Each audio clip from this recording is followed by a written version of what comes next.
Hey there, everyone. Welcome into the Ben Maynard program. Thanks for being here. Before we get started, a little bit of housekeeping to take care of. As you know, this show is available on multiple podcast platforms like Apple Podcasts, Amazon Music, and Spotify.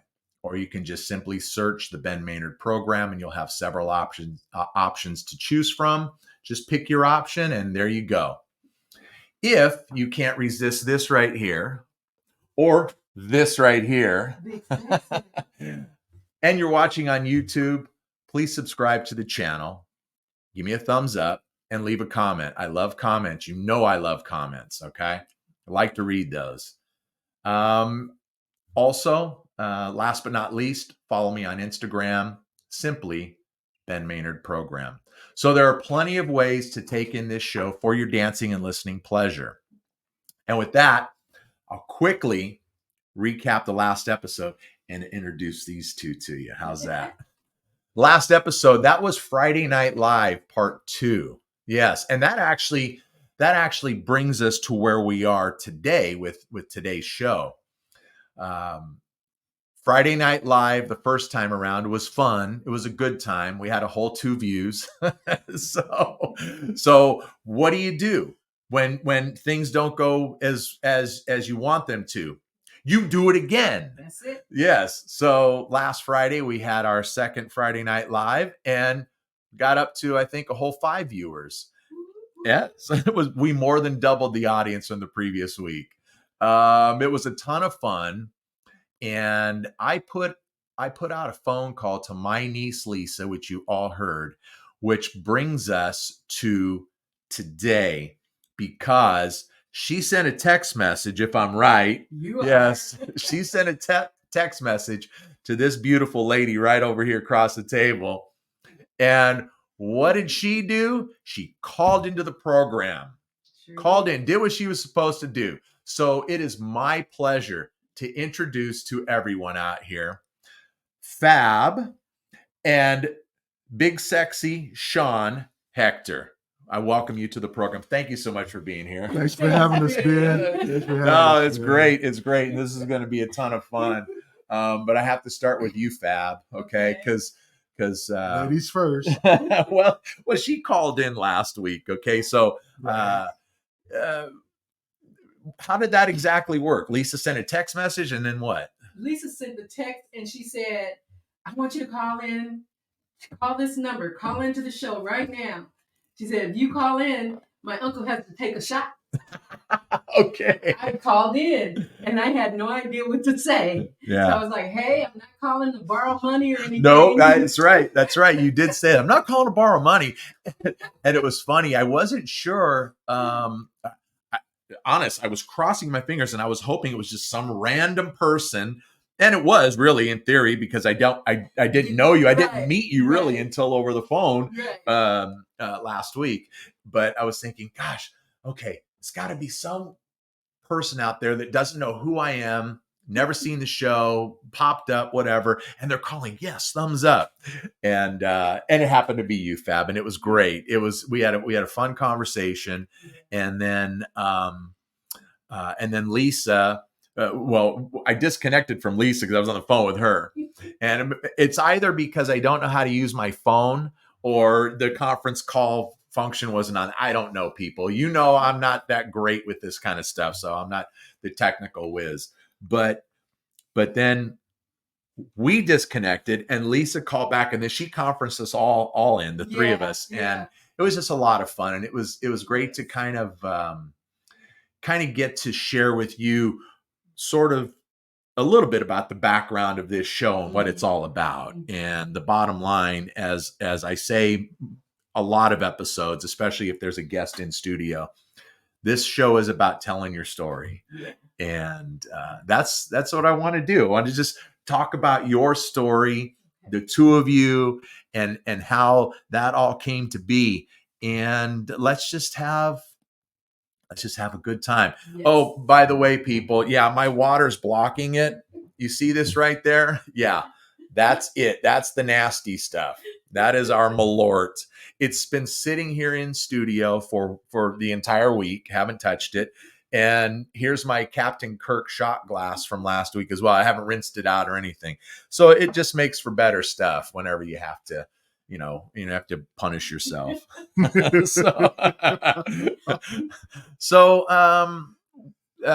kind of talked a little bit, but I want the audience to know about the two of you, Big Sexy. And you've been together now for 25 years? Roughly 25. Okay. 22 and some change. You better come with the right number. Ooh. I have to do math. You know I'm terrible at math.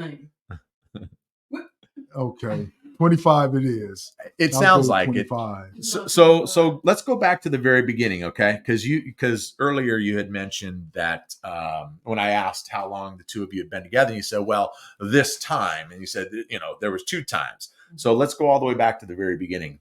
Okay, very beginning happened when we were in high school. Yeah. Well, and go ahead. yeah, okay, right. Well, we were both enrolled. I went. So, oh my gosh, I see where this is all going. A friend of mine introduced me to her. Yeah. And we kind of hit it off. Wait a minute, he's missing a part. He introduced us, and I walked up the driveway into his face. I didn't get there yet. He was taking too long. And I told him, "You gonna be my man." And he looked at me, looked down at me, and he was like, Snap. I mean, I didn't have a problem with it, but I mean, she was kind of straightforward, and I was like, I'm not gonna give in that easy. And you're even though I already did. Right? You're 17 years old, for crying out loud, right? Right. And this beautiful chick comes and says, "You gonna be my man." I'm like, in my mind, I'm like, okay. But I gotta put on that front. No, you're not. No, you're not. You got to play the tough guy part. Play the role. Yeah. That was the first time, and after a few months, we just grew apart. There was no breakup. There was never any arguments. Yeah. Never any heated discussions or anything. We just grew apart. He always wanted to play with them nunchucks. Oh man! Kung fu and karate. Oh man! I was into that. Bruce Lee fan, right? Oh man! Yeah. I had some homemade nunchucks. I was pretty good with them too. I was pretty good. Okay. Yeah, and what about your the window? Yes. Okay, I will tell about the window. So there was a window in the garage at my house. The garage door. No, it was a window. It wasn't a door. There wasn't no window on the door. Oh, okay. Go ahead. So I think you might need to take it from here. I don't remember. So there was a side door on the garage that had 4 little windows on the garage door on the side of the house. Yeah. That the door is still there today. Yes, this is a door. It was a window. So somebody said, "I bet you I can punch a hole through there faster than you can." Faster, huh? Somebody else said, "No, you can't." Love a challenge. So I went first. Ooh. I still have a tiny little cut right here where my hand went through it, and it just did a little nick. Little nick. Somebody else, it was then their turn. Oh man, I'm going to, yeah. What happened? Come on. Oh man, I sized it up and just like Kung Fu theater. Oh. Man, I put my fist through that glass and I was like, at first I'm like, I didn't know, like, yeah, how about that? Yeah. How about that? Until I looked down and my 2 middle fingers had been cut to the bone and I'm dripping blood all over the ground. And yeah. And then he hides it from me. He's like, "I'll be right back." Yeah, I told her. Because he's tough. Man. Because he's tough. He's a tough guy. Big Sexy can't show. I can't. Right, okay, hold on, Big Sexy. How many stitches did we take on this one? A lot. Maybe 10, 5 in each finger. Yeah. 5 in each finger. Ask me how many I took. She had a Band-Aid, if that. Yeah, That's nothing. my skills. little quicker through the glass, I Right, think, huh? Right. She had skills. She had Oh skills. man. So this was this when you were 17 or were you older at this point? No, it was. I was 17. She was 16. Okay, so this was during your dumb years. Yeah. Okay. Yeah. Very dumb. Okay. Yeah. Very dumb. So the two of you kind of just sort of drifted apart. Yeah. At that young age, and then what happened next? Well, the next time that I think I saw him, I was like maybe in my early 20s. Something like my early 20s. It was like 5 years ago, 6 years ago. Yes, honey. Yes. Yeah. And I was walking down the street, and all I saw was this truck pull up in front of me, or right behind me, or something. I had a blue Suburban. It was nice. 93, wasn't it? Yeah. Yeah. Okay, so this was some years later. Yeah. Yeah. It was a good 10, 12 years later. Yeah. Right? Yeah. Something okay. like. And I saw her. I was with my present wife. You was at that time present. Okay, at that time present. That's what I meant. Yeah. Oh the ex. Yeah, the ex. And her kids. Right. And as soon as I saw her, what happened? Pulled over with her in the car, and the kids got out the truck and came and hugged me. Yeah. Talked for a couple of seconds, and then I kept going where I was going. He got back in the truck, and he's all flustered, and you're just playing it cool, right? Mm-hmm. Okay, let's see how this goes. Yep. All right. And then what happened? I was working at the airport. Some more years later. Yeah, a few years later, I was working at the airport when I saw you. He was like in his 30s then. Mm-hmm. Right. Yeah. Mm-hmm. And I was working traffic control, and I was one of the Smokey the Bear hat dudes that told you keep it pushing, keep it pushing. And so I was working at Southwest, and it was downstairs when they would let people come and pick up their people at the curb. And I looked way down at the beginning of the terminal, and I saw this beautiful, fine chick. I was like, oh my God, look at this. And of course, me being a man, I started from the ground up. Yeah. Yeah. And it seemed that she was getting familiar. And when I got to her face, I'm like, oh, that's her. And I yelled to her, Fabre. And she turned around, and that was it. This was November 1999. He knew that walk. That's what it was. He knew the walk from behind. I try and keep it balanced for him just like that. Yes, she does. Wait. Okay. Forgive me for this one, okay? But he was thinking to himself, where are you from? You sex thing. Yes, sex sir. Thing, you. Come on. Am I right? Sir. Thank you are absolutely right. All right. Man. Listen to me trying to bring the funk. I remember that. Hey, man, I know you got it. Hey, all right. I know you got it in you, man. Okay. And we've been together ever since. Yeah, but I had to get rid of the trash that was You took the trash out, right? All of it. Okay. Out the bushes, the backyard. All right. And you know what's funny? When we saw each other that second time, my divorce was final 6 months. April, May, June, July, August, September. That would have been November. 7 months or 8 months. 8 right? months. Yeah. When I saw her, and that was it. Okay. And 8 is new beginnings. All right. Yeah, that's what they say, right? That's why it's supposed to be good luck to put all 8s in the price of your home when you're selling it, right? Yes. Something like that. I don't know. Like that. So where did we go from here? That was it. You sang that song in your head. You went up, you grabbed your girl, and you've been together since. Where do we go from there? He got grabbed. Oh. Again. Okay. There's this tradition called Watch Night in the Black community. Okay. And it's where Black people used to always come together on New Year's Eve and pray in the new year. Oh, okay. And they were praying against another year of slavery. So still now, some churches have watch night where they just come together and pray. Okay. And on this particular watch night, I was at that time, I had started going to his church where his ex-wife and her children went. Right. And so we were at watch night service. We were at watch night service, and the pastor asked for testimonies. Okay. So I went up with a testimony because I believe that God had blessed me. And the testimony I had was that me and my mother 2 years earlier had wrote the vision and made it plain, like God said in the word. He said, write the vision and make it plain. Okay. And you pray over that. And so we named everything we could think of in a man for this wife.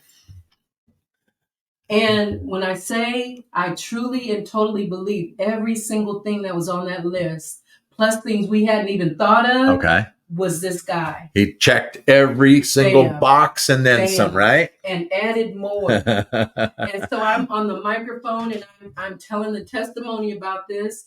And it just came out of my mouth. Sean, will you marry me? Whoa. Wow, that is great. Yeah. Oh, man, that's great. And after he finished laughing, then he said, yeah, I'll marry you. That is so cool. That's it. And that is so cool. That's it. Yeah. We've been together ever since. Yeah. Even if I do get on his marriage. She did.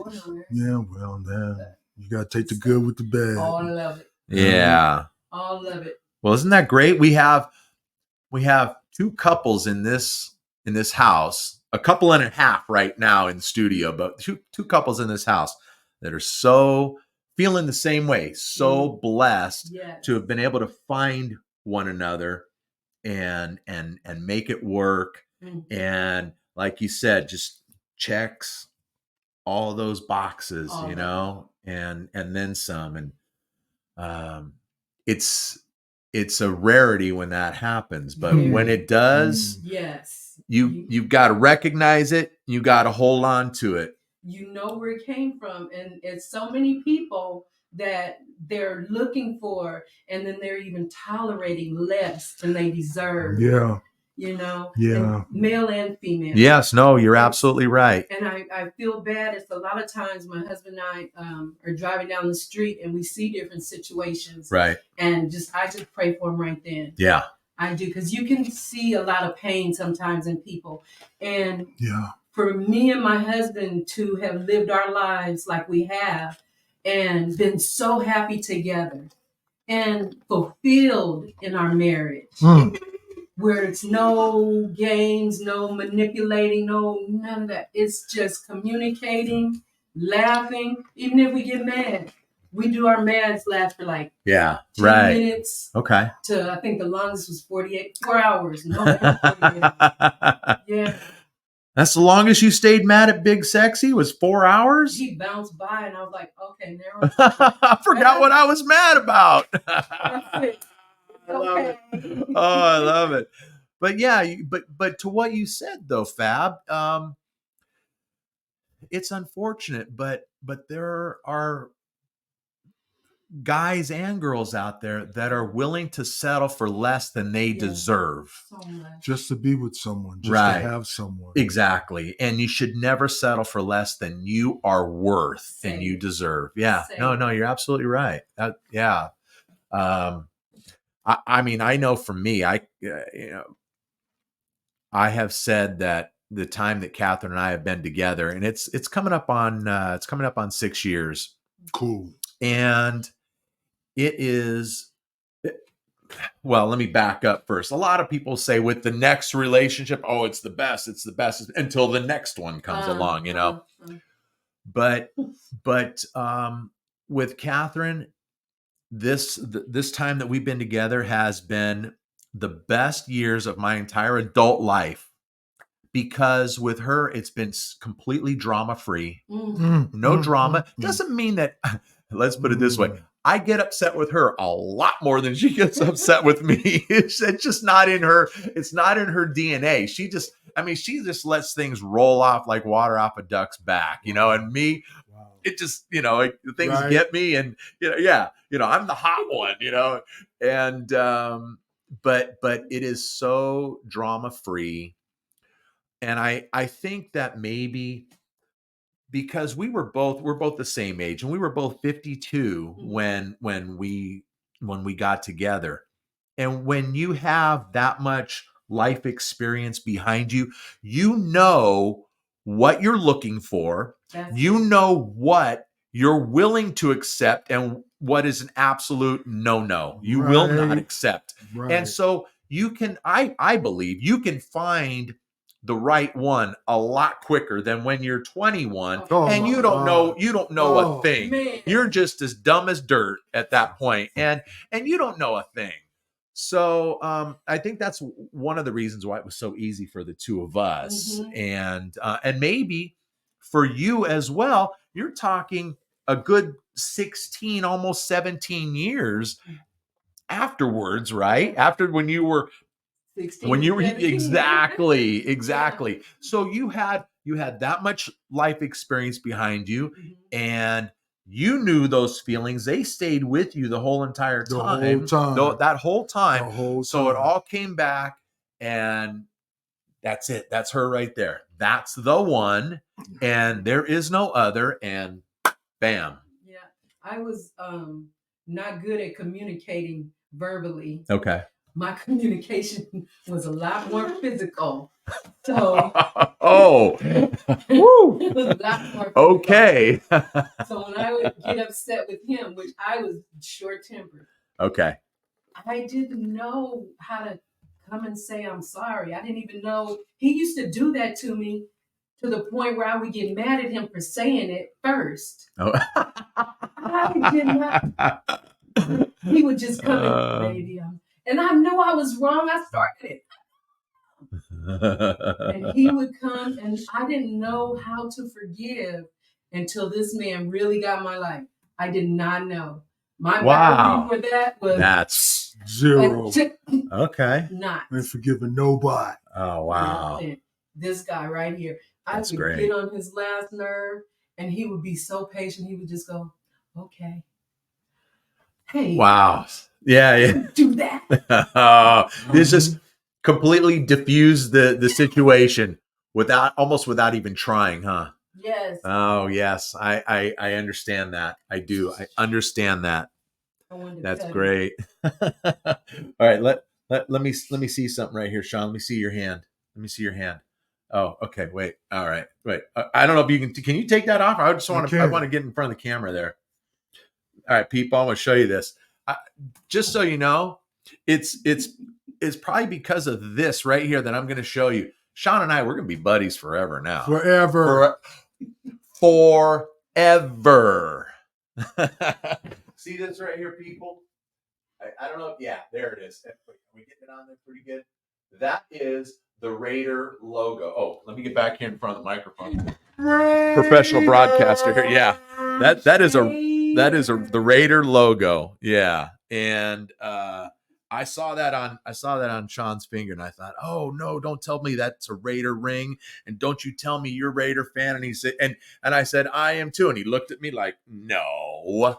I said, no, that's my team right there. That is my team. Yeah, and he threw out some names. I'm like, yep, he's for real. Yeah, that's right. He's for real. That's right. So I like that. Oh, and then I saw your other ring too. So let me see that class ring. Let me see that. That was a little bit. Yeah. Oh, let me put my glasses on. Is this your class ring? That's my class ring right there. Yeah. Look at that. Oh, this is holy G right here. What do you got? Like a 12 and a half? It's got to be, because mine's a 12 and yours is a little bit loose on me. So it's got to be a 12 and a half right there. Now, this is the original right here. This is from Jostens? No, that's Balfour. That's really? Balfour, yes. And but when we were in school, when we were getting our class rings, there were two companies, Jostens and Balfour, and our school used Balfour. I love this. So, see, look at that. See, in class of '83, just like me. I love it. And yeah, so I liked that that particular style, and it wasn't the most expensive style. And my mom, she was a single mom at the time, and she was raising 3 kids. And at the time, I wanted the all yellow gold because that was the thing, Right. And I didn't want the white gold. And you can have your ring back. Because it looked like silver. Right. Because it would look like silver. So they had this model, and it was called the Golden Saddle. So it was half and half. And I thought, well, that looks pretty cool. So that's what I got. And I think it cost $167 back in 1981. And I bought my daughter Tess her class ring just during her senior year of high school a couple years back, and I think I paid, and it wasn't white gold, it wasn't yellow gold. I think I paid like $600 for it. And I was thinking, holy Toledo, you got to be kidding me! That sounds about right. It's like, oh wow. And I know my mom was sweating over $167 back then. Yes. I was sweating asking her to pay for it. but she did. And what's funny is and I'm not going to get off on too much of a tangent here, but and I went to Whittier High School. We were always terrible in sports. But hey, we had a former Raider, Bob Chandler. Went to Whittier High School, graduated Whittier High School. Yes. And when the original gymnasium caught fire about 20 years ago and burned down, they rebuilt it and named it the Bob Chandler Gymnasium. Cool. Yeah. So cool. So where I was going with this is that the school hadn't won any CIF championships in any sport since 1964. And last year they won the boys tennis. They won CIF, and so we were having a little celebration. It took a while for the kids to get their rings, but they got rings. Aww. And I went up and I talked to the boys a little bit, with nothing special. But what I noticed, they were all pretty proud of their accomplishments, rightfully so. But they all had their Letterman jackets. They had their championship rings, but they didn't have a class ring. And I told them, I said, guys, these are things that you need to be very proud of. I'm glad they had their Letterman's jackets, because I told them that those things that they're not huge anymore, especially class rings, and be proud of where you go to school and sport that. I don't wear this every day, but I still have it and I wear it quite often. It's like a rotation. So, I'm wearing it at least like once a week. And so I'm just very proud of it. It's a nice piece of jewelry. Yours is a gorgeous ring, and it is. And yeah, so I don't know. Anyway, I didn't want to get off on a tangent there. It's okay. But we're talking about rings. So we're talking. But look, when I don't have guests, whether it's in studio or I stream them in, I talk a lot about music. You happen to be a musician. Absolutely. Yeah, you tell me about it. Yeah. My primary instrument is bass guitar. Okay. But I do fiddle with piano, guitar, drums, and trumpet. Ooh, wow. So multi-instrumentalist. Awesome. Yeah. I think that is just, it's like unreal. And it's unreal to me because as much as I love music, and I've always loved music, my entire life pretty much. I won't go into it. People don't, I know I've shared the story enough. I'm not going to talk about it. But I am fascinated, and I have so much admiration for those who play an instrument, because I don't. As much as I love it, I don't play an instrument. I couldn't play a note to save my life, which to me is very sad. I've got an acoustic guitar hanging in my attic. I've got a bass guitar that needs repair work that's hanging in my attic, and I don't play anything. I took viola in elementary school. I was in the 5th grade. I took viola for about 2 months, and I quit because I the music teacher had to put tape on the across the neck, so that because a viola, like a violin, doesn't have frets or anything, and he so put you tape, would know where you my played. finger position it, Right. So I knew my finger positioning, and he was trying to teach me music, teach me to read, and I wasn't getting it, and so I was getting frustrated. He was getting frustrated, and so I just stopped, and I just, it upsets me to this day because I mean, when we're in church on Sundays and I watch the worship team and they're up there and they're playing and there's young people and people my age and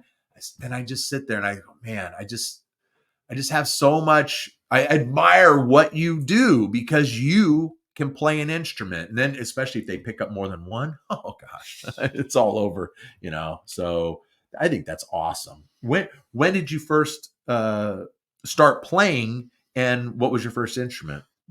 And that's the funny thing. My very first instrument, when I was going to Hawthorne Christian School, the music teacher was named Mr. Angelino. Good and Italian name. Right? Yeah. And he taught me to play violin. Oh. So my very first instrument was a violin. Gotcha. And after I graduated, I left Hawthorne and went to Henry Clay Junior High School, where I picked up the trumpet and started playing the trumpet and got real proficient in that. Awesome. And so I'm playing like first chair in the band, playing in the jazz band under Johnny Spencer. Anybody knows that name, watch out for those erasers. All right. And I heard my cousin play a bass, and I just fell in love with it. So after that, I bought a bass. I bought some instructional books and basically taught myself. I'd listen to music and just play along with it. Yeah. And that's how I got proficient with bass.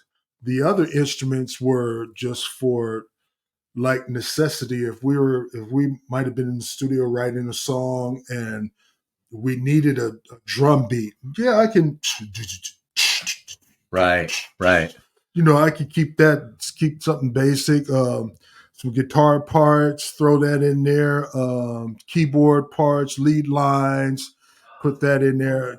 But primarily, and I do some vocal work too. So, Big Sexy over here, he's going to start giving me singing lessons. I'm going to let you all know that. Yeah. And believe it or not, I.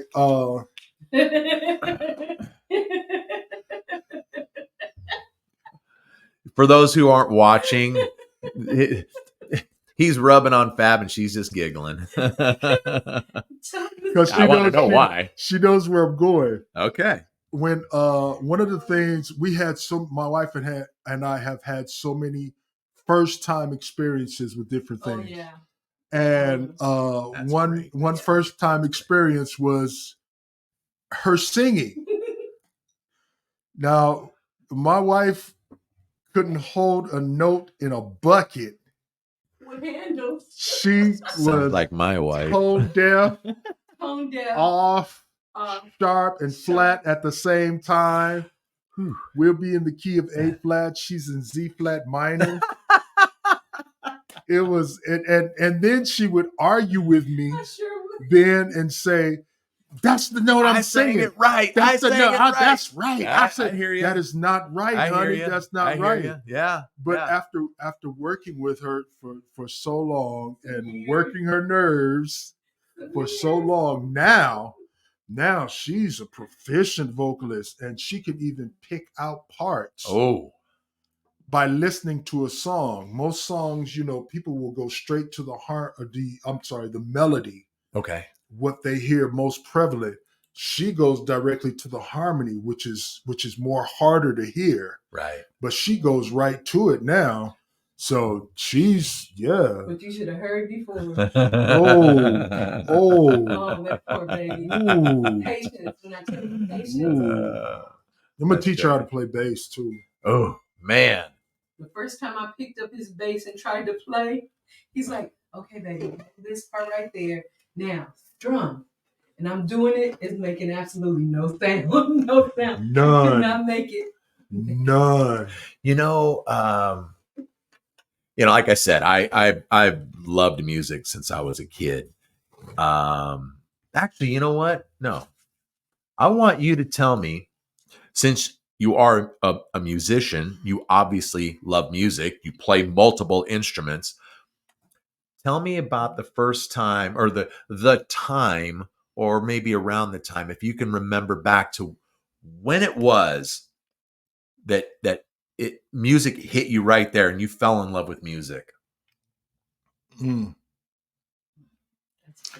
That would be when I was in the 6th grade, going to Henry Clay Junior High School. Okay. All right. There was a popular song out then by the Isley Brothers. What was the name of it? Take Me to the Next Phase. Take me to the next phase, baby. Take me. That was the song. And we're sitting in homeroom, and there's nothing to do in homeroom. You just sit there, and they take attendance, make sure for 5 minutes or so. Yeah. No, back then homeroom was like half an hour. Oh wow. Okay. It was like half an hour then. So I'm beating on the desk. I'm making a beat. And I started singing a song, and everybody looked back, and they're like, "Oh man, Sean can sing. Can I? Really?" So come to find out, then I had a voice. That was about the time that I switched from trumpet to bass, and pretty much that was it. Okay. That was it. My everything. It was started with music. the Isley Brothers. Started with the Isley Brothers. Okay. All right. It starts somewhere, and then you keep searching and seeking out different artists or bands and that kind of thing. And I know that's how it was for me. And of course, and I know you saw behind me, you saw my Kiss stuff, and we talked for a few minutes, and I'm just a huge Kiss fan. And you got a lot of stuff. And you were talking about when you were a kid, and we're the same age, and that you were a Kiss fan too. Yep. Sean's telling me I had a live, and I had a live 2, and I had Love Gun, and had them all. So that's how you knew I was real. Yeah. When you start throwing out that information, they're like, "Oh, no!" It's when you started singing "God of Thunder." That's when oh man, that was it. But I still remember where I was, and I'm not telling the story, people. I already told you, okay. But I still remember where I was when music hit me, and it just and I just fell in love with it. And then I remember my brother Jim, he introduced me to a band. And my brother's older than I am. He's 9.5 years older than I am. So he was already in college, and he introduced me to a band named Uriah Heep. And they started in 1969, and they're still touring to this day. But they're one of those bands that I just absolutely love as well. But then I remember it was about 1976 or probably late 76 or early 77, and that's when I discovered Kiss. And they were my band. That was my band. But for a few years, it was like there was no other band other than Kiss. I couldn't listen to any other band. Don't introduce me to this band. Don't introduce, because it's a threat. They're all threats to my love for Kiss, exactly. And but I want to say, as I got older, probably into the later 70s and even the early 80s, once I got into high school, and I started listening to a lot of top 40 radio, because top 40 radio was completely different than it is. There's no such thing as top 40 now. No. And what I loved about No it, such thing as music, right? well, okay. Sean said it. Okay, so send your comments to Sean. But you heard so many different types of music. So many different genres. You could hear a rock song, you hear a pop song, you hear adult contemporary, you hear a country, you hear a disco song, you hear an R&B song, you hear a dance song, and it was all, and then as we got in later in the 80s, or not later, but 82, 83, then started to hear a little bit of new wave. And so I had so much exposure to all of that that I love all of it. Yeah. And I know people won't believe it, but I love disco. Love me some disco, because first I love to dance. Now I might not be able There it is. I might not be able to play anything. Excuse me. Can you say that one more time? You love to dance. I do. I can't do the hustle or anything like that, but I can keep time and I have good rhythm. Okay. And so I do. I love to dance. But it's I think a lot of it is because of that exposure to a bunch of different genres of music. And I think when you talk, we'll go back to disco. When you talk disco, I think one of the first things that people that comes to folks' minds is the Bee Gees, definitely, and Donna Summer. Definitely, both absolutely dynamite artists, but it goes beyond that too. It goes beyond that, and I do, and I love the Bee Gees, and I love Donna Summer. I have her on playlists and everything else. She's just so cool. But it's just, I don't know. There's something about music and just being exposed to different genres, and so. Absolutely. I love the fact that that's a nice thing to hear, that a husband likes to dance. That's all I was just thinking. Fab stuck on that one. That'll be. So what are you trying to say? Well, what are you trying not to hear? We're gonna have two discussions right here, two conversations. I'm gonna talk to you, and Fab's gonna talk to Sean over there, huh? Yeah. Next week. She wants me to do the band thing and dance with her more. So I'm going to do it. I think would be really cool. So you want to do ballroom dancing or something like that, or what? Or I just want to dance. You just want to go out to a club somewhere and just get down. In my living room. Oh, okay. Big dog. So we're talking about music and your musicianship and all that, Sean. So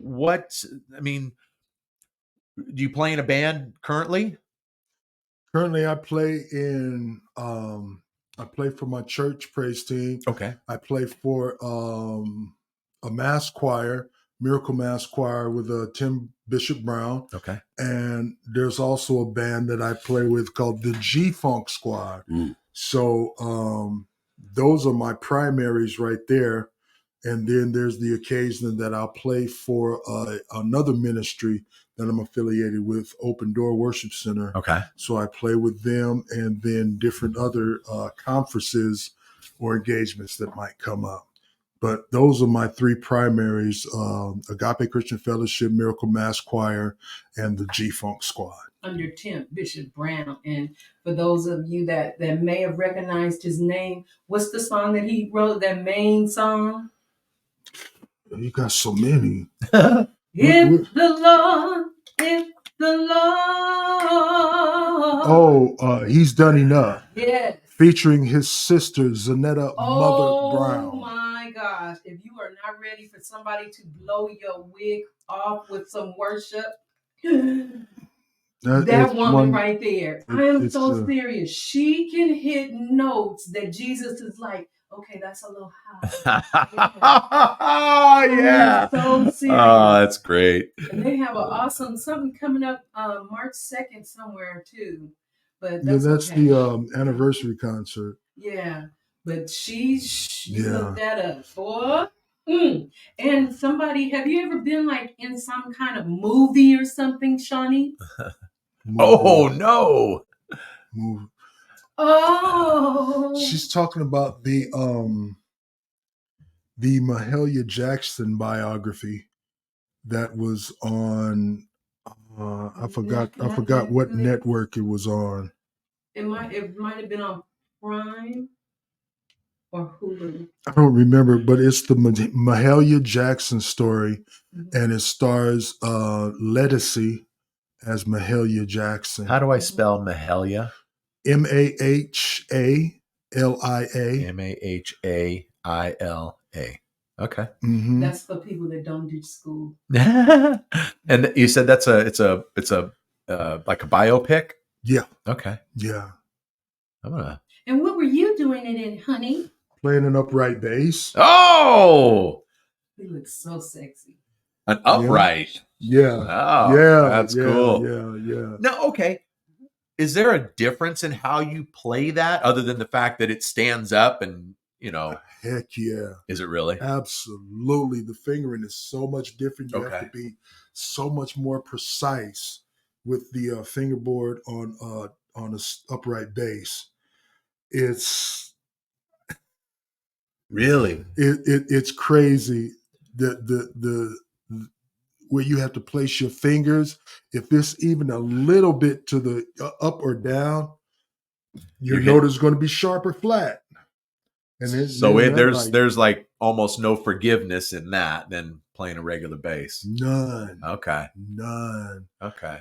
Huh. None. And I have amongst several basses, I have a fretless bass, which is the same fingerboard. You don't see those very often at all. No, nobody wants to mess with them. There's only one musician that I'm aware of, or that I know, I should say, that plays a fretless bass, and that's his name is Tony Franklin.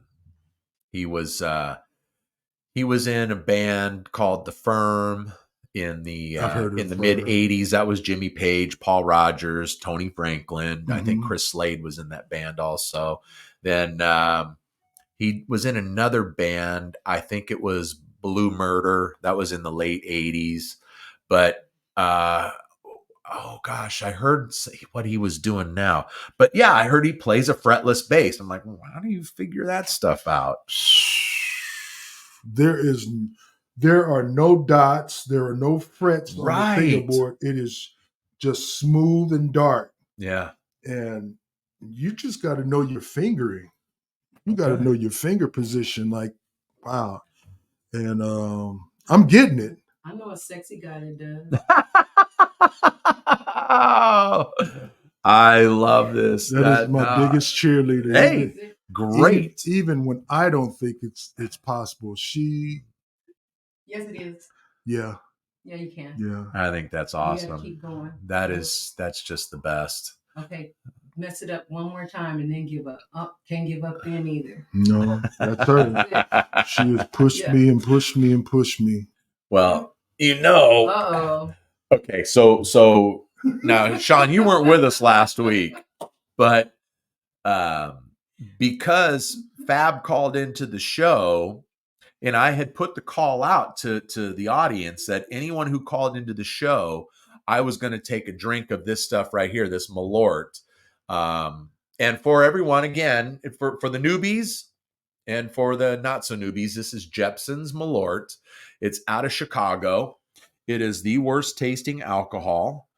It was,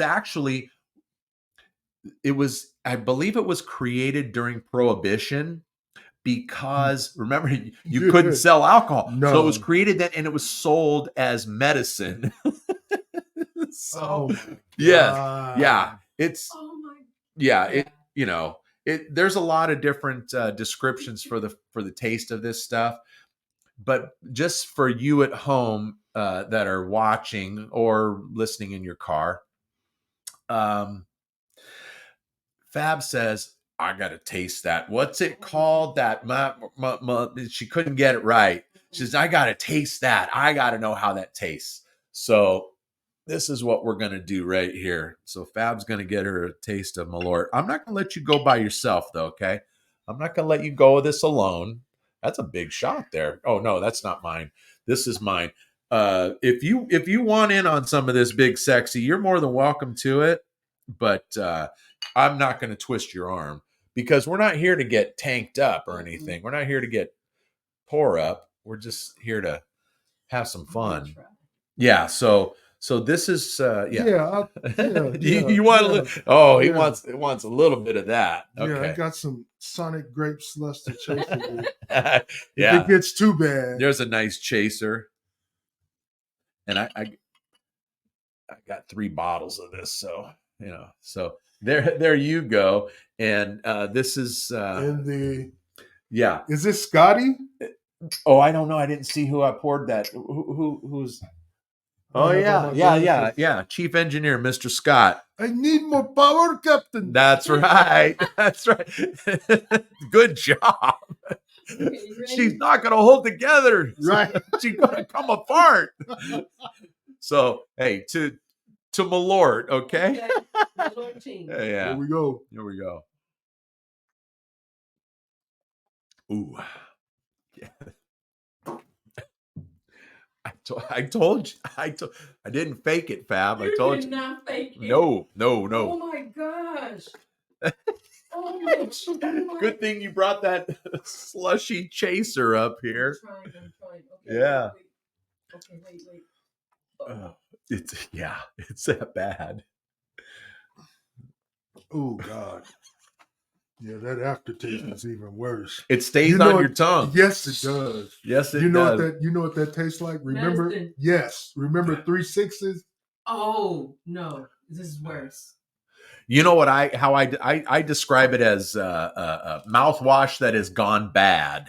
It's like 13 years ago. Like like somebody kept the bottle in the trunk of their car for about 2-3 years and forgot about it. And you had all the temperature changes, getting hot and getting cold and everything else, and it just kind of ferments.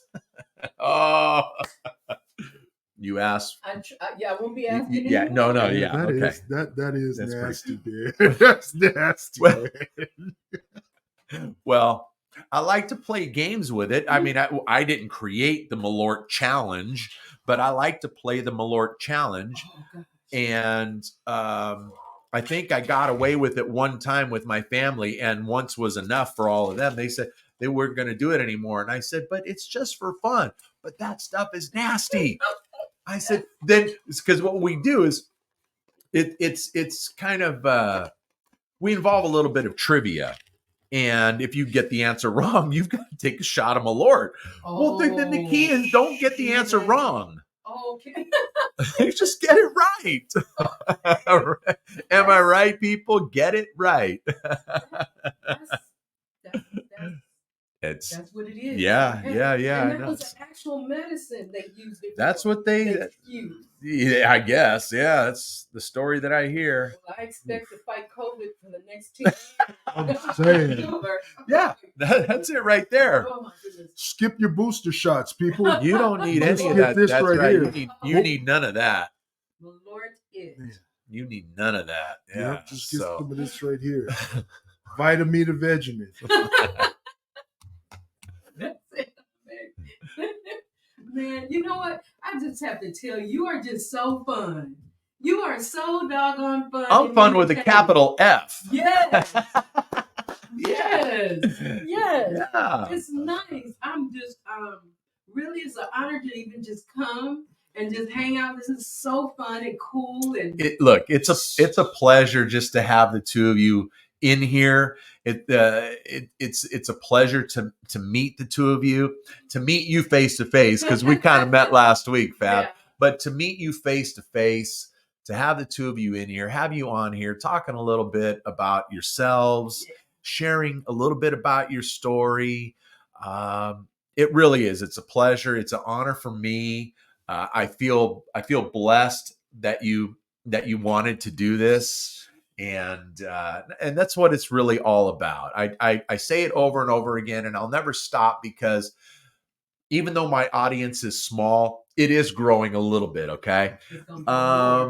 And this is about telling your story. Yeah. That's what it's about. And I say this too. Everyone has a story, not just the famous, not just people with celebrity. Man, yes, absolutely. Everyone has Everybody. a story, and those stories deserve to be told, and they deserve to be heard. And I hear you, Lisa Rios. I can say nothing. Oh my gosh. Yeah. Yeah, she's a good one. She's obviously the one that hooked us up, that put us together. But really that's the crux of this podcast. That's why I wanted to do it. And so I'm doing it. And I am not in any way, shape, or form looking to ever make any money on this. I'm doing this strictly for the love of it, to have people come in studio, or if they can't, to stream, and just have people on the show, just talking about their stories. And so this has just been a pleasure. This guy, he didn't even tell you one part when we snitch him out. Oh, go! Of course, that's what this is all about. The other part is when we got back together, my honey was very overweight, and absolutely loved it. Oh yeah, loved it. That's where the big sexy came from, right? Oh Yeah. He was. They used to call him Big Heck. His last name is Hector. Yep. So that was his name, and he wound up getting into a car accident at LAX. Oh gosh. And because he was overweight, they couldn't do anything for him as far as his back. Okay. He had hurt his back. And long story short, that I'm dragging out, It's he okay. had one of the weight loss surgeries. Oh, okay. Yeah, and it was supposed to be one kind, but they actually did something else. Yeah, it was supposed to be the double duodenum Roux-en-Y gastric bypass. What? Yeah, I remember that. Yeah. Gosh. So what they did was they didn't really remember. They would shrink your stomach. Yes. Okay. Yes. So they barely cut his stomach at all. Okay. So it was very large, and then they took some of his large intestines, cut that, and a lot of his small intestines. Okay. So when he eats things now, his body absorption is only like 30%. Right. Okay. And it's not fair. He eats as much as he wants. Yes. No high blood pressure. Yes. He doesn't have to leave any leftovers, nothing. All right. But he had that surgery, and then he got a picture. A MRSA staph infection on the incision. Oh yeah. He did 104, 105 fever steady for like a month. Oh. And he would be on ice bed, ice packs, all that. So they took 64 cc's of blood out of him. They separated the white and the red blood Closer to the mic. They separated the white and the red blood cells from the 64 ounces of blood they took from him. Yeah. They irradiated the white cells, put it back into him so they could see where exactly the infections were. Bottom line, they did a second surgery, and they made this gigantic 22 by 16 hole in his stomach. And he had to have what they called a wound vac machine. So that's a machine that 24 hours a day, it has a sponge, and I would have to put it in the hole, turn the machine and seal it like a Band-Aid. Okay. And turn that machine on, and it would just suction 24/7. That hole closed. This went on for I think 2-3 months. Yeah. No, it was longer than that. Maybe we 6. Had to close it. They had to close it. Like 6. It was the most horrific. So that's that device is what drew the wound closed. Mm-hmm. Wow. Because they couldn't stitch it because it was an infection. Okay. Even though they removed the majority of the fat, it still was there. Okay. Oh, the second surgery was with no anesthesia. Oh. So they took the staples out of my stomach. Oh. Yeah. Opened me up. Got the scissors and started cutting. Yeah. Oh gosh. Yeah. Oh. So I felt every snip. I felt every cut. Oh. They did he couldn't eat. He couldn't eat. He had to have a PICC line. And they stick it in your main artery. Yeah. Okay. So then, long story short, it was a 1.5 years of recovery. And I'm telling you, it was that year and a half of recovery in co-payments was $242,000. Oh my God. But I gotta tell you what God did. What'd he do? Let me tell you. What did you tell us right now what God did? Let us bankruptcy out of that whole amount. Plus, right after we did, I think it was about a month after that happened. Right. That's when the laws changed and you could no longer do that. Mm. So we were just grateful because we couldn't have just we couldn't. Medical bills are just so insane. Yeah. You know, medical costs and all that. And it's a racket. It's bananas. It's a racket. It's bananas. It absolutely is. I know. I just here. And I'm complaining because I was off for the last year because I had shoulder surgery. Come on. Wow. Sean's twice the man I am. Twice, maybe 3 times. Man. Yes. His size for his pants was 64. Holy Toledo. Yeah, and he was going into 66. Yeah. Shirt was 6X. I tipped the scales at 477. No way. Yeah. 477. No. See, no, I like this, Sean. I like this, Sean, better because now we all get in the studio here. Man. We wouldn't have been, you and I would have been sitting out in the hallway. Sean would have been in the studio by himself. No, I'd have been sitting on that lap. Oh, my gosh. She loved it. She loved it. I couldn't understand how. Oh, my gosh. I couldn't understand how, but she loved it. She loved the side. I'm trying to find. You're trying to find a picture there? Yeah. Okay. When we first got together, But man, that guy, I'm telling you, his back right now, the last 3 discs still make a Z. Because even after all that, they could not get that together. So. And how long ago was this? The surgery was May 8th, 2001. Wow, 23 years. Going to be 23 years in May, right? Was it? Because we got married in 2001. Yeah, in August. And it was the May before we got married. So it couldn't have been 2001. Okay, baby. See? Okay. All right, whatever. Mm-hmm. Yeah. I don't even see the purpose of getting into it. I love it. I love it. So people would come up to him. This one lady, we were at a club, just he and I, and this lady came up to him. She goes, how big are you? How much do you weigh? Yeah. And I was... It's kind of rude. And I was rude as heck, man. When I tell you guys saved her life that night. But, he's really got me calm down. But nice. This guy has lived through so much. That's great. So much. That's great. Yeah. See, God is good. Watching over you, man. Yes. She left off what happened right after surgery. What happened right after surgery? What happened? You got to get up on the microphone a little bit. What happened right after surgery, hon? Oh, that's when my heart stopped and I wasn't breathing. Yeah. After surgery, and they put him. He was in a coma for about a week. Really? She said they rolled me out and somebody was sitting on my stomach, pumping my chest. Really? And they had the breathing. And yeah. And then they gave him the the trach.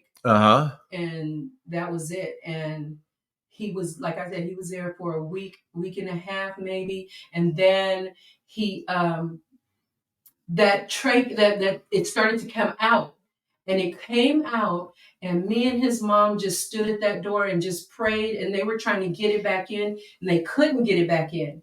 So we just prayed, and no more. I'm going to show this to the camera. Please do. Hey, look at that, people. You can see that right there? That's me and Fab. That's where Big Sexy, that's where the big in Big Sexy came from. That's it. Oh, yeah. That's it. Yeah.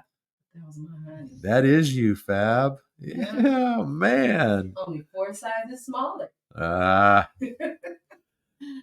I'm sorry. I like this Sean a little bit better. Oh, he's all right. Because I know when I go to hug him, I'll be able to touch. My hands will be able to touch, you know? Right. Right. When he used to hug me, he was big like that. I would just be. You probably just buried yourself right in there, She huh? did. Yeah, she loved it. She loved it. Great. She said she had to readjust when I started losing I weight. did. She had to. I had to get used to this little guy. Yeah, she had to get used to it. This little guy. Little guy. Oh my gosh. Oh my goodness. So Sean, let's get back to some music a little bit. Gladly. Have you done like any studio work or anything along those lines? Yeah. I've done a lot of studio work with not just on bass but on vocals too. I Okay. worked with LL Cool J, Okay. Montel Jordan. There's a whole backstory with him. We grew up together in the same church. Oh, okay. His chief producer, Shep Crawford. Then I wrote some songs for an album Mac 10 did. He's No, a you rapper. did not. Yeah. Oh man. Yeah, I was part of a writing team and I wrote some songs for him. That's just so cool. So yeah, I've done. Oh, and then I toured with Coolio for one of his tours. Yeah, his Crowbar tour. Okay. So I toured with him for that. Brothers Johnson. Brothers Johnson. I forgot about that. Let me tell you about that. See, man. wait. You're going to tell me about it in a second. But see, when you want to tune in your stereo, when you got to equalize everything, you put on the Brothers Johnson, and then you start working your equalizer. That's how you do it. You start playing with the bass on the. Oh yeah, Brothers Johnson. Mm. They're not known for a lot of tunes on the Billboard Top 40. But I tell you, and their biggest hit is Stomp, which is absolutely fabulous tune. Right. God, it's an absolutely fabulous tune. But Brothers Johnson, all right. So what happened was with a band I was playing with then called Wild Bunch. Okay. It was about. Okay, wait. Were you guys really wild or just a name? No, yes. Okay. No, yes. Right. Yeah. Wild Bunch was really wild. I was trying to give them the business, but no, they were really wild. No, they were wild. Okay. We were wild. All right. And we were supposed to play with the Ohio Players. Oh, okay. In Palm Springs. You all know that one, Roller Coaster of Love. Say what? Yeah. So we were supposed to We're gonna play. get down. We're gonna get down. Okay, so you're supposed to play with Ohio Players, right, in Palm Springs. In Palm Springs. And this was when? This was maybe 1990. Okay. Round about that, early 90s. Okay. And what happened was the Ohio Players couldn't come, so they backed out. What? And at the Punks. last minute, right. And we had a whole Ohio Players set done that we had rehearsed, so they backed out. So we're like, okay, what we're gonna do? So at the last minute, the promoter tells us, okay, you guys are gonna kick with the Brothers Johnson tonight. Oh, we were like, yeah. Brothers Johnson. So we ran out and got some Brothers Johnson CDs. And since I knew a lot about the Brothers Johnson, I could tell them, we're probably gonna do this, we're probably gonna do this, we're probably gonna do this. Yeah. So one song we did was Strawberry Letter 22. And when we went to rehearse it, oh, by the way, Louis Johnson couldn't make it, but George Johnson came. So, of course, since the bass player for Brothers Johnson couldn't be there, who got to step in? Who's the man? Yeah. Right? Big. Yeah, baby.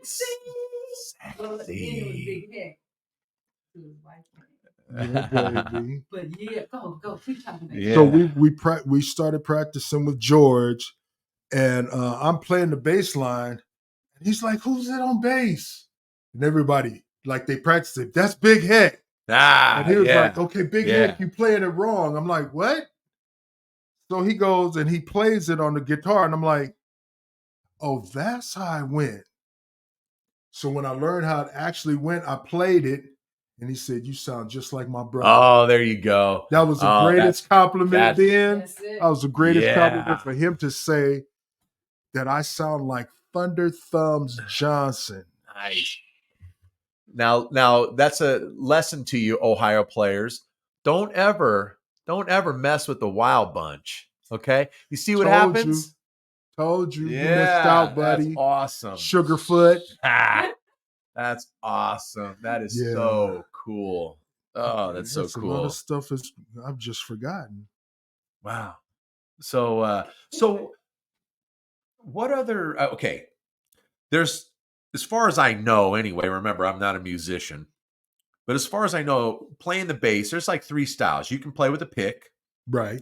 You can finger, you can pluck. Right. And then there's slap. Now that's 3 different styles, right? Right. Okay. All right. I love to hear me some slap bass. Yes, sir. I love to hear me some slap bass. I do. And as far as I know, there's only one bass player that I've seen and I've heard play slap, and it floors me every time. Randy Jackson. Really? Yeah. Yeah. I just knew you were going to say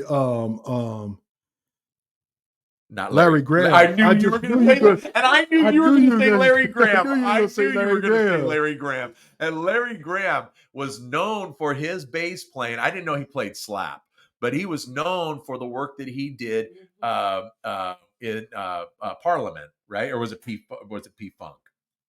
Sly and the Family Stone. Oh, Sly and the Family. Yes, Sly and the Family Stone. Sly and the Family. Yeah, right. I had to think about it. No, Sly was right. Sly and the Family Stone, and then he went off and he had Graham Central Station, right? And then he did his own solo stuff. And man, I brought up Randy Jackson, but speaking of Larry Graham, look, my favorite song, and Catherine and I, we danced to this song on our wedding. One in a Million You. And I'm going to tell you something. Forget about his ability to play the bass, his vocal ability, especially on that song, the vocal control that he has on that song. And I'm sorry, I'm pounding on the table here, but it's necessary. My gosh, but it's necessary. So good. Yeah. So good. When that song comes on, man, I just get lost and I try to sing that song, and I am no Larry Graham. But man, it is so good. So I know where you could get vocal lessons. Another big guy right here, huh? Yeah. Oh, so good. I was getting ready to say, remember when you were at work and I came and sang that to you in the middle of the terminal? No, you did not. He sang that song? I was the supervisor at 4 of the restaurants in Terminal United. Yeah. Yeah. I'm at work and everything's swamped. We've got Starbucks, we've got a salsa restaurant in Cinnabon, Carl Strauss bars next door. Terminal 7? Yes. Okay. You know it. I do. This one, he comes no, he did not. Of the floor. And brings me this beautiful hot air balloon bouquet. It was actually beautiful. It was so, and he comes up to me and he goes, "You ready?" I'm like, "You ready for what?" He gets down on one knee and he starts singing to me. Sing it. That song. One in a Million. That is just a dynamite song. It is. And I'm losing my train of thought here on the lyrics, but when you break down those lyrics, I should look them up. I'm gonna try to look them up right here. You're gonna have to wait right here, people. Just pause. No need. And the two of you keep talking, okay? No need. I got you right here. Yeah, I got you right here, Ben. Okay. Love it's plays its games on me so long. Yep. I started to believe I'd never find anyone. Yep. Doubted, tried to convince me to give in. Said you can't win. Yup. Said you can't win. That's it. Oh. But one day the sun came shining through. The rain has stopped and the skies are blue. And oh, what a revelation. Yes, sir. To be. Yes. Someone was saying, I love you to me. Oh, so good. Yeah. Oh, so good. I know that song. back and forward. Oh, that is yes. So I sang it to her. So passionate. Yes. Are those lyrics? Yeah. Man, Yeah. and that's why I remember hearing that. Like I said, that song I think is 1980. I think summer of 1980 is when that song came out, and I loved the song back then in high school. And for whatever reason, it meant so much when I met Catherine because it's like the rain stopped and the skies were blue. Yes. See? And it was, and oh, what a revelation to see. Someone was actually saying, I love you to me. You know, that kind of thing. And that's the, oh gosh. I feel you. I feel you. That is the beautiful thing about music. What it just does. And it just, man, it just hits you right in the heart. Yes, bro. Yeah. Yes, bro. Yes, bro. Oh, see, I'm talking Randy Jackson. You're talking Larry Graham. There we go. All right. But I gotta check out Randy Jackson. I knew he was a musician. Well, he did a tour. He's done a lot of studio work. But he did a tour with Journey back in 1986. The guys had parted ways with Ross Valerie and Steve Smith, their rhythm section, and they brought in. I'm trying to think of the guy's name. I can't remember. I always want to say Dan Baird, and it's not. And I can't remember his name on drums, and then Randy Jackson on bass. And I saw that tour. It was the Raised on Radio tour in '86. And now he didn't go crazy, but he went out there and he had his nice little bass solo and he's playing slap. And I'm going, what is this? Yeah. And I'm going, man. Yeah. And speaking of big boys, that's when Randy was a lot bigger too. Yeah. Yes. But man, he was just, he was getting down with that thing. And I thought, that is so cool, because I had never seen anybody play slap before. And he just boom, boom, boom, boom. And it was great stuff. But that's so cool you brought up Larry Graham, because we got to sing a little bit together. That's the best. I'm telling you, that highlight of the show. Yeah. How about that? Yeah. How about that? Yeah. Yes, my man, right there. Yes, sir. See? Yes, sir. Yeah. You know, look, I can't thank you enough for doing this. I can't thank you enough for coming in and playing around and having some fun, drinking some Malort. You get that taste out of your mouth yet? It's finally gone. It sticks around on the back of your tongue. It does. It sticks around. Yeah. Oh, all right. Look, let's wrap this up, folks. That's a wrap. Okay. Again, this podcast is available on multiple podcast platforms like Apple Podcasts, Amazon Music, and Spotify. Or just simply search the Ben Maynard program. Choose your option. I like to steer everyone towards Buzzsprout, as you know. And once again, if you can't resist beautiful people like the three of us, watch it on YouTube. And if you're watching this on YouTube, please subscribe to the channel. Give us a thumbs up and leave a comment. Yeah. All right. With that, we are done. And let me get this right here. And thank you again. Oh, yeah. We're Thanks for having us. Hey, this is the Ben Maynard program. Tell a friend.